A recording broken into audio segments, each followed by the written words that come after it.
사람이 예뻐, 난 이런 사람이 매력있어, 이런 건 다 다를 수가 있습니다. 그런데 얼굴의 그런 생김새도 보겠지만 두발이라든지 손톱, 또 메이크업, 복장, 이런 자신을 가꾸는 사람인지를 좀 유심히 볼 수 있으면 좋죠.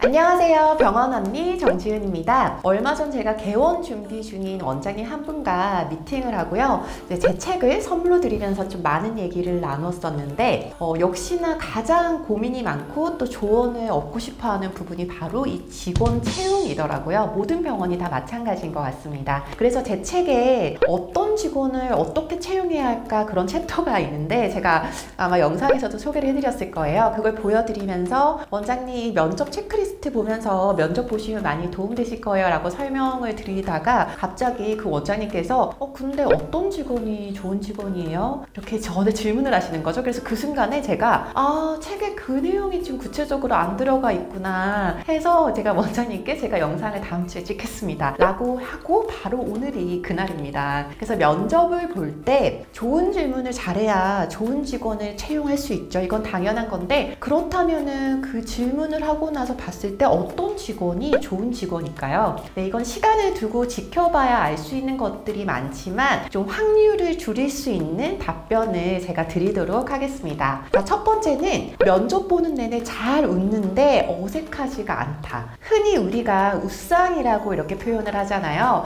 인간이 가짜 웃음을 구분해낼 수 있는 확률이 한 70% 정도라고 합니다. 그래서 이 인간에게 미소란 무의식적인 그런 영향이 정말 큰 것 같아요. 네, 그래서 이 영상을 보시는 면접관 분들께서 이제 면접자가 왔을 때 그 미소를 좀 더 매의 눈으로 잘 지켜보면서 구분을 하시면 많은 것들을 캐치해내실 수 있을 것 같아요. 그러니까 상대방이 미소를 지을 때 근육이 좀 자연스럽고 또 상대방의 마음을 편안하게 해주고 또 계속해서 좀 잔잔하게 머금고 있는지 또 이렇게 대화와 상황과 내용에 따라서 좀 달라지는 그런 표정들이 어떤지 이런 것들을 관찰을 잘 해보신다면 그 사람의 평소 모습을 많이 보실 수 있을 것 같습니다. 제가 이렇게 많은 원장님들 또 면접을 보시는 분들과 대화를 해보면 그런 것들을 이렇게 아이 컨택하면서 세세하게 보지는 않더라고요. 또 바쁘신 와중에 면접을 보시는 경우가 많기 때문에 저는 이 첫 번째가 정말 중요하다고 생각을 합니다. 자, 병원에서는 일단 의료 서비스직이기 때문에 이 미소가 가장 중요하니 꼭 잘 체크를 해보시고요. 그리고 두 번째, 자, 지원은 본인의 직무에 대해서 이유가 명확하고 앞으로 목표가 있는 사람. 네, 뭔가 비전, 10년 뒤 꿈, 뭐 단계적인 그런 목표라고 하기에는 특히 요즘 MZ세대에게는 좀 어려울 수 있는 표현이지만 최소한 왜 이 일을 시작하게 되었어요? 또 앞으로 목표 또는 계획이 어떻게 되세요? 라는 질문을 했을 때 그래도 뭔가 명확하게 답변할 수 있고 좀 그 답변을 들었을 때 이렇게 고개가 끄덕여지는 사람이 좋은 직원이 될 수 있습니다. 무엇보다 그 사람은 좀 발전 동기가 명확하니까요. 자, 그래서 이런 질문도 꼭 해보시고 또 답변할 때 그 직원의 포부나 그리고 그런 가치관도 좀 잘 엿볼 수 있기를 바라겠습니다.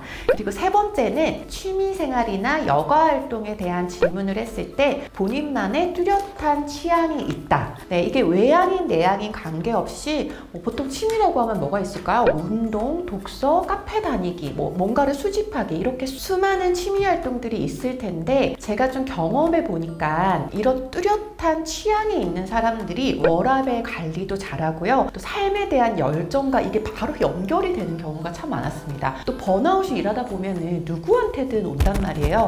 그럴 때 좀 포기하지 않고 잘 일어나는 경우가 좀 많았습니다. 그래서 저도 면접 볼 때는 취미가 있으세요? 좀 여가 시간은 주로 어떻게 보내세요? 이런 질문을 꼭 합니다. 그리고 취미 활동에 대해서 누구나 그런 예상 질문을 생각하고 면접을 보러 오기 때문에 단답형으로 네, 운동 좋아합니다 라고 말하는 사람보다는 당연히 저는 요가를 좋아해서 주 3회 정도 요가한 지 한 2년 정도 되었습니다 라는 답변을 더 선호하죠. 그럼 여기에 이어서 요가의 어떤 부분이 좀 좋으셨어요? 라고 물어본다면 그 사람의 그런 취향을 좀 더 확실히 알 수 있는 거죠. 그래서 구체적인 질문까지를 꼭 하셔서 그 사람에 대해서 잘 파악해 보신다면 도움이 되실 것 같고요. 자, 마지막 네 번째, 어떤 직원이 좋은 직원이냐? 네, 생김새가 아닌 외적인 본인의 이미지 관리 상태를 꼭 보셔야 합니다. 그러니까 예쁘냐 못생겼냐 어떻게 생겼냐의 기준도 뭐 이게 사람이 눈이 있는데 당연히 본인 눈에 예쁜 게 당연히 낫죠. 이런 사람이 예뻐, 난 이런 사람이 매력있어, 이런 건 다 다를 수가 있습니다. 그런데 얼굴에 그런 생김새도 보겠지만 뭐 두발이라든지 손톱, 또 메이크업, 복장 이런 자신을 가꾸는 사람인지를 좀 유심히 볼 수 있으면 좋죠. 그러니까 신발의 당정함 이런 것도 포함이 될 거고요. 자, 저희 일도 이 의료 서비스이고요. 유니폼을 입고 또 사람을 밀접하게 대하는 일이기 때문에 이 이미지라는 게 매우 중요합니다. 그래서 좋은 직원을 채용하기 위해서는 그 사람의 그러한 취향과 스타일 또 본인의 이미지 관리를 어떻게 하는지 눈으로 확인을 하는 거죠. 저는 이 외적인 이미지는 게으름과 성실함이랑도 어느 정도 연관이 된다고 생각을 하고 있습니다. 자, 그래서 지금까지 제가 이렇게 어떤 직원이 좋은 직원인지 이 네 가지를 좀 일에 집중된 것보다는 좀 사람에 초점을 맞춰서